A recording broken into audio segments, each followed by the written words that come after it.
Well, today is Palm Sunday, the beginning of the last week before Easter, and we're going to be continuing with the series that we've been doing where we are exploring the meaning and the relevance of the life of Jesus in our world today. And our starting point is this affirmation of the truth that we are. We shared this last week, and this is an affirmation of the truth that we are. Human beings are creative expressions of spirit, sisters and brothers in divine consciousness with all sentient beings, blossoming from the same energy that formed all matter and empowers everything to be.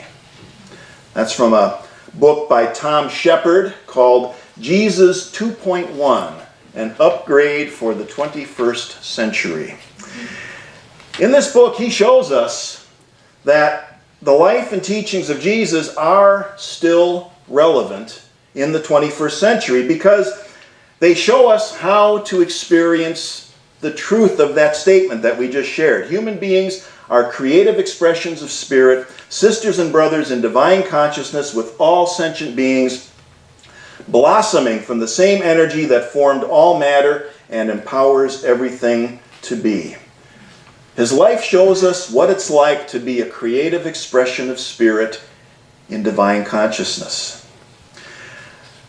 That's the way the people who were shouting Hosanna in Jerusalem as Jesus came in, they were shouting Hosanna because they had had that experience of him as an example of what it is to be a creative expression of spirit and divine consciousness. They had an experience, and somehow over the centuries that experience got lost. And yet there is a way to reclaim it. And in the book, Tom lays out 6 different ways that we can continue to have that experience, to reclaim it and to continue it. So those 6 ways are seeing Jesus as focused divinity, seeing Jesus as an example of divine human interaction, Jesus as a template for human character, Jesus as witness to human potentiality, Jesus as spiritual master, and finally, Jesus as gateway to eternity. Now, last week we covered the first one, Jesus as focused divinity. The way Jesus showed up in the world convinced others that he was demonstrating God power in action. And from a unity perspective, we say that there is only one presence and one power. It's one of our basic teachings, the first of our 5 principles. There is only one presence and one power that is the universe and my life. There is only one presence and one power that is the universe and my life. That's probably one of our most important affirmations. And maybe a few of you have noticed that it's slightly different from the way you might have heard it before, because sometimes you'll hear it said like this: there is only one presence and one power in the universe and in my life. You've probably heard that one before. And there's a subtle but very important difference between those 2 affirmations. And so here's what it looks like when we make a picture out of it, okay? There's the universe, all right? Big circle, there's the universe. And this is what in the universe looks like. So what do you notice about that? When we say in the universe, we actually have 2 things, right? Not one thing. There's 2 circles up there. In the universe is smaller. We might say that it's limited. Some people would say that what we're doing here is we're setting up duality instead of oneness. We're setting up two-ness instead of oneness. So it's an important distinction. When I say one presence and one power in the universe, my language choice, my word choice is setting all of that up. Limitation, duality, separation, and those kind of things.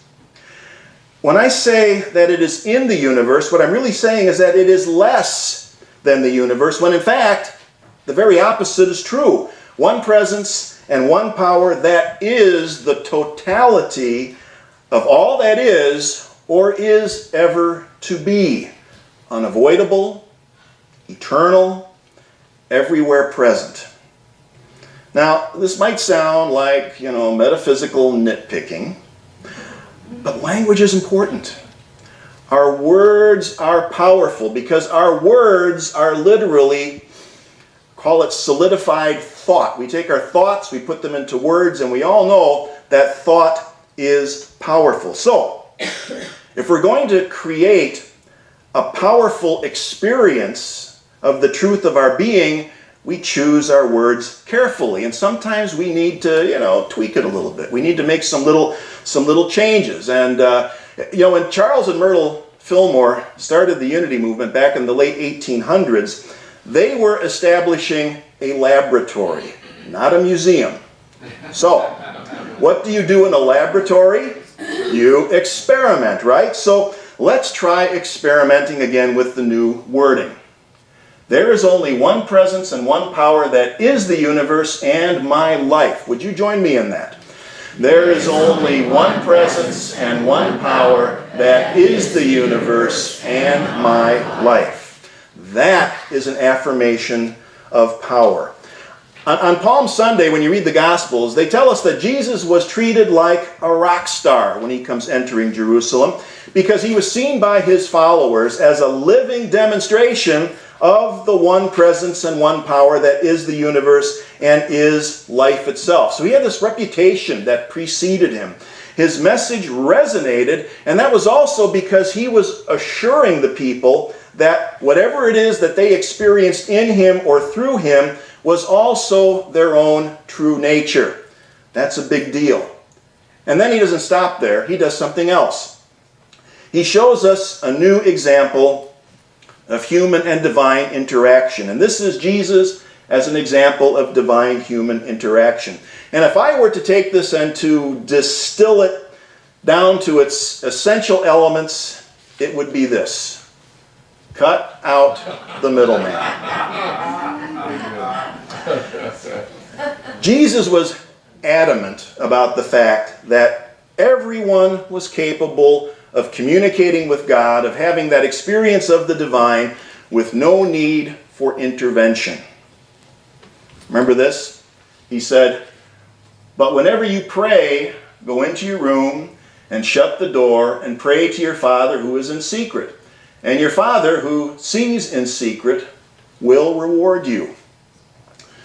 No need for a middleman. No priests, no scribes, no Pharisees needed. And he had some choice words for those folks back in his days, the scribes, the Pharisees, and the priests. He says this about them. He says, "They preach, but do not practice. They tie up heavy burdens, hard to bear, and lay them on people's shoulders, but they themselves are not willing to move them with their finger." They're not willing to lift a finger. "They do all their deeds to be seen by others, for they make their phylacteries broad and their fringes long." I left that last part in there because phylacteries and fringes are part of the Jewish religious regalia. And so these guys, they like to make their phylacteries and fringes really, big and showy so that everybody could see them. They loved all of the trappings of office, but they didn't want to do a darn thing. Sound familiar? Statements like these explain why the scribes and the Pharisees and the people in the Jewish religious hierarchy were trying to get Jesus killed.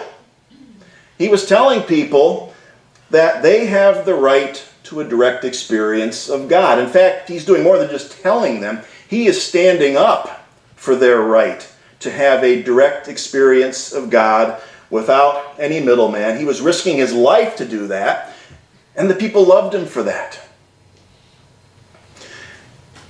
In the language of Jesus, when you listen to him talking about God and prayer, there's this transformation. There's this huge shift in the way that Jesus is depicted in the Christian scriptures versus the Hebrew scriptures. When I teach a Bible class and we're dealing with the Hebrew scriptures, a lot of people have a really hard time with some of the stuff that God does in those stories or orders other people to do. It's actually hard to read. Lots of massacres and smitings going on. You know what I mean? So God is depicted at best as an ill-tempered tyrant, at worst as a terrorist. And people today, well, we utterly reject that concept of God. But for ancient people, well, that was the way that the world worked. How amazing that Jesus came out of that culture, but had a completely different attitude. What we're seeing here is this huge shift in the spiral of consciousness. It's an evolutionary leap that was brought to us by this person who dared to use a word for God that roughly means the same thing as daddy. Jesus dared to speak of a level of intimacy with God that was far greater than even the high priest in the Holy of Holies in the temple could hope for. And not only that, but then he goes and he invites everyone to use the same language. And when I say everyone, I mean everyone. Not just wealthy men, everyone. Male, female, clean, unclean, foreign, whatever. Everyone. He said, pray like this, Our Father. And of course, God has no gender, so we could say that the mother concept applies as well. And if that kind of parental model is a little bit too anthropomorphic for you, you can substitute something that retains the intimacy without resorting to human imagery. It's all within our grasp as part of that experience. In unity prayer, it's another one of our 5 basic principles. We call prayer a consciousness conditioning tool. It's a tool that helps us to discern that which is true of God. And prayer is also about realizing the good that we are. For example, if we're experiencing some kind of a health challenge, instead of praying for healing, we claim wholeness. We realize it, which means we speak of it as something that is real, right here and right now. And in truth, we are perfect, whole, and complete. And why is that? Because there is only one presence and one power that is the universe and my life.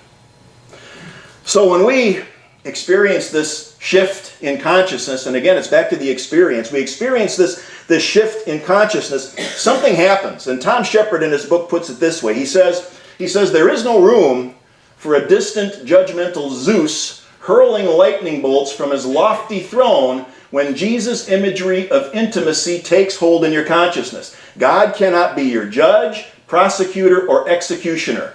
Trust God, trust life. Everything will work out in the end.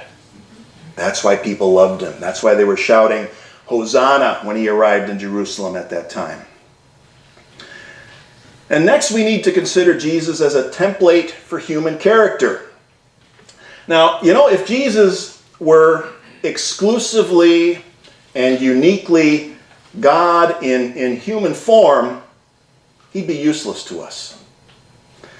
That might sound a bit shocking, but if Jesus was something entirely other, a supernatural Superman, then no one could hope to emulate his actions and values. Impossible.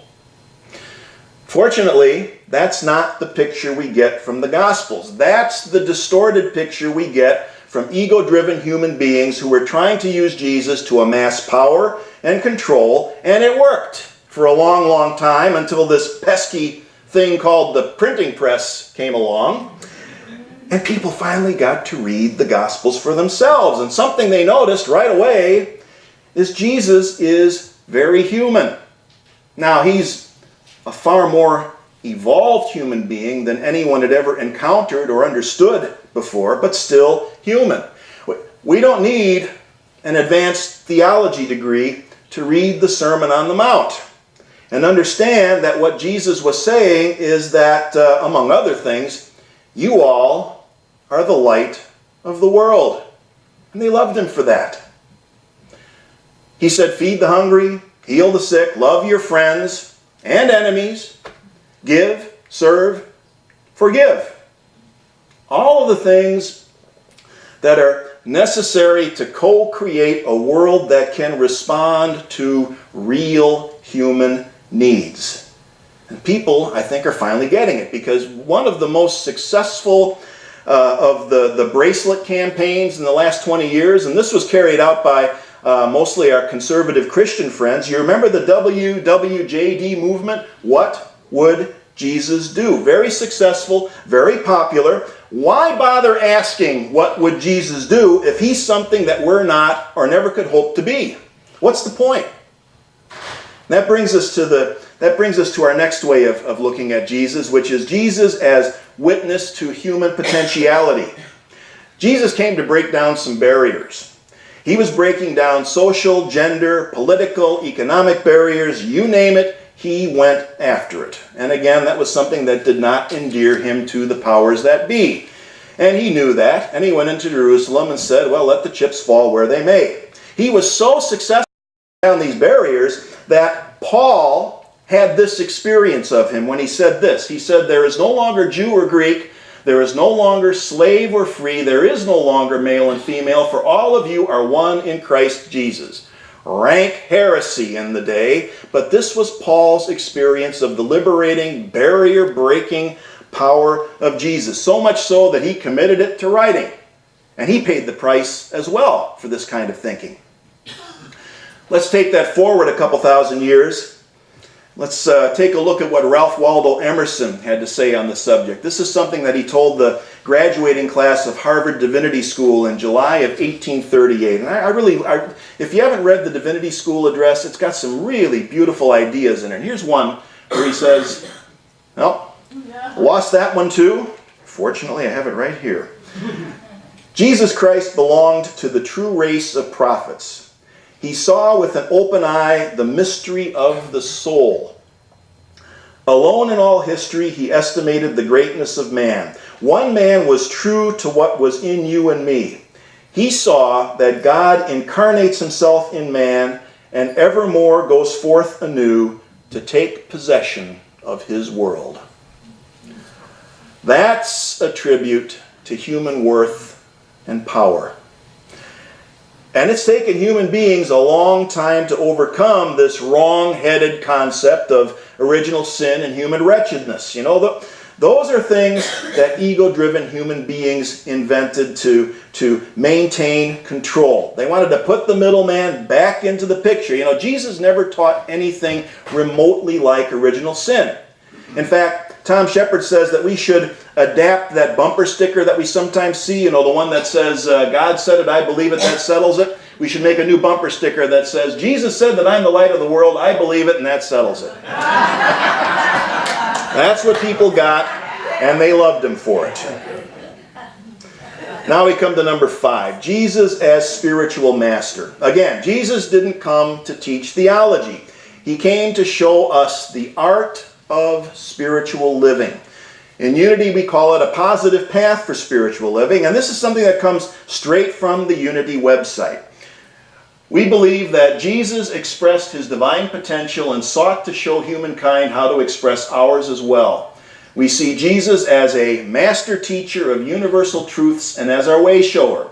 In Unity, we use the term Christ to mean the divinity in humankind. Jesus is the great example of the Christ in expression. That's what people saw. That's what people experienced. And they loved him for it. And that's about all we're going to have time for this week. So we'll pick up with this next week on Easter Sunday. And then we'll wrap things up with our last and I think very interesting topic. What does it mean to see and to experience Jesus as a gateway to eternity? See you next time.